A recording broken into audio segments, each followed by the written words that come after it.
नमस्ते प्यारे विद्यार्थियों, आप सबको स्टडी मैथ यूट्यूब चैनल में आप सबका हार्दिक स्वागत है और अभिनंदन। मैं लेकर आया हूँ कक्षा 5 की गणित, जो बहुत ही आसान तरीके से। तो अपन पिछले वीडियो के अंदर प्रश्न वाली 3.2 गुणा भाग का अपन तीसरा प्रश्न पढ़ चुके हैं। आज अपन पढ़ने जा रहे हैं प्रश्न वाली 3.2 गुना भाग का चौथा प्रश्न। सबसे पहले सर्वप्रथम अपन प्रश्न को भली बातें अच्छे से जानेंगे, क्योंकि प्रश्न को समझना जरूरी है कि प्रश्न के अंदर क्या दिया हुआ है, अपन को क्या पूछा गया। चलिए आइए प्रश्न की शुरुआत करते हैं। सबसे पहले अच्छे से प्रश्न को पढ़ते हैं कि धीरज के पास 864 केले हैं। कितने हैं?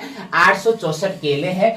और बताइए उसके पास कितने दर्जन केले। सबसे बड़ी बात तो यह है कि अब इसको कैसे किया जाएगा, लेकिन उसके अंदर एक नीचे शर्त दे रखी है कि 1 दर्जन बराबर 12 केले या 12 वस्तुएं होती है। अपन पढ़ेंगे कि 1 दर्जन के अंदर कितने केले हैं? 12 केले हैं। कितने केले हैं? 12 केले। चलिए आइए अपन सबसे पहले प्रश्न की शुरुआत करते हैं बहुत अच्छे से, क्योंकि कक्षा 5 बोर्ड का एग्जाम है, जिसे आपको अच्छे से अच्छे मार्क्स लाना जरूरी है। मैं आपको बहुत ही सरल से सरल तरीके से और बहुत ही अच्छे से और विस्तार से आपको सिखाऊंगा, क्योंकि कई YouTube पर आप वीडियो भी देखते हो कि विस्तार से नहीं समझाते, सीधा जोड़ है बाकी ये गुणा है भाग करवा देते हैं, जिससे कि बच्चों को आसानी से समझ में नहीं आता है। चलिए आइए अपन इसको प्रश्न को अच्छे से सरल करते हैं। तो सबसे पहले आपको लिखना है कि धीरज के पास कुल केले।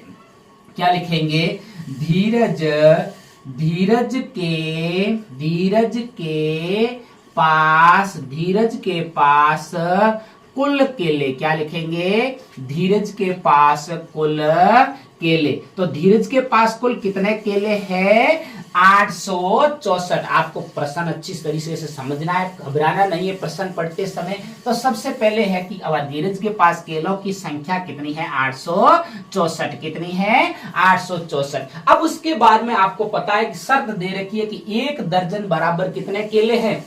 12 केले, मतलब 12 वस्तुएं दे रखी। अपन को यहाँ केलों की बात हो रही है, तो अपन को केले लिखना है, ना कि वस्तुएं। तो अपन लिखेंगे कि 1 दर्जन में केलों की संख्या।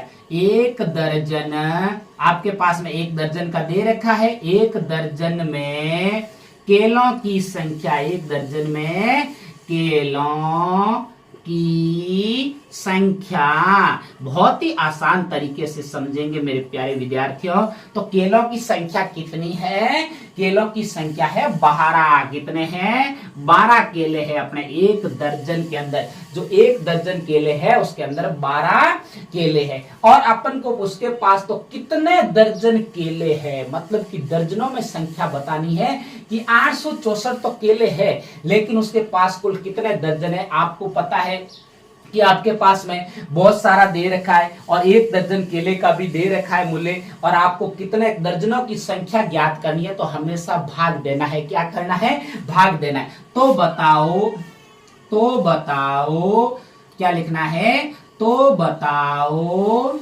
बताओ कि धीरज के पास, धीरज, बहुत ही सरल से सरल तरीके से मैं आपको समझाऊंगा। जिस भी विद्यार्थी ने मेरा चैनल को सब्सक्राइब नहीं किया, वो चैनल को सब्सक्राइब कर लेना, जिससे कि हर नोटिफिकेशन आपके पास प्राप्त हो। सबसे पहले तो धीरज के पास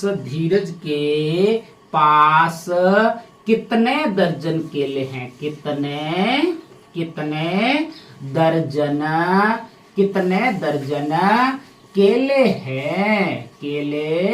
हैं। अब देखो अपन बिल्कुल आसानी से कर सकते हैं, क्योंकि अपन के पास कुल केलों की संख्या है कितनी है? 864। और 1 दर्जन केलों की संख्या भी अपन को पता है कि 12 है। तो 864 में 12 का अगर भाग देंगे तो अपन के पास में कुल दर्जनों की संख्या आ जाएगी। चलिए अपन भाग की शुरुआत करते हैं। आप सबको पता है कि भाग का चिन्ह किस प्रकार बनाया जाता है, इस प्रकार बनाया जाता है। अब देखिए उसके बाद में मध्य में हमेशा कुल जो केलों की संख्या लिखी जाती है उसको भाज्य कहा जाता है। 864। कितना है? 864। और अपन के पास में 1 दर्जन केलों की संख्या का भाग देना इसके अंदर, जिससे अपन के पास कुल दर्जनों की संख्या प्राप्त हो जाएगी। 12 का भाग देना है। अब देखो आपको क्या करना है, 12 का भाग पहले 8 में तो जाता नहीं है, तो आपको 86 लेना है एक साथ में। और 86 के अंदर 12 का भाग कितनी बार जाएगा? 12 एकम 12, 12 दूने 24, 12 तीय 36, 12 चौके 48, 12 पंजे 60, 12 छगे 72, और 12 सत्ते कितना होता है? 84। 12 सत्ते कितना होता है? 84।